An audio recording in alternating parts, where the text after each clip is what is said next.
the hell is going on? How many realities are there? I'm almost tempted to ask people, what reality are you living in before we start entering into a conversation? Because I never know what they're thinking. Some people are walking around just like nothing's happening, everything's the same.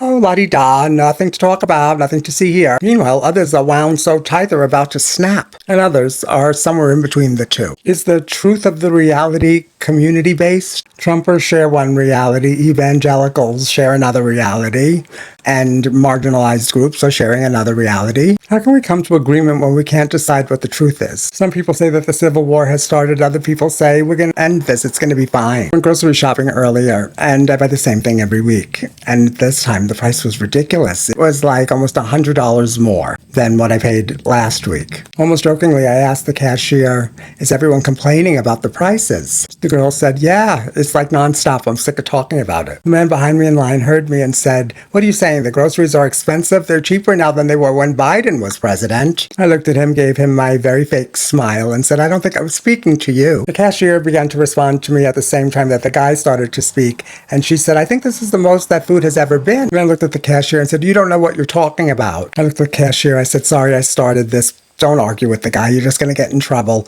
We're sharing different realities. It's funny because when I talk to people that I know in LA, they never mention what's happening downtown. We live in a time where Jillian Michaels' opinion about slavery matters more than experts in slavery. We live in a time where the American people think they have a right to know whether or not the French president's wife is trans or not, as though that matters at all to anybody else besides him and her. This morning I heard that all the men of Gen Z are registering as Republican and that the Democrats are freaking out about it. It seems very clear to me why people aren't registering as Democrats, but the Democrats seem to think it's because they're being too liberal instead of the fact of the matter, which is that they're too conservative, that the people on the left are looking for somebody much more progressive. I'm not surprised at all that young white men are registering as Republican.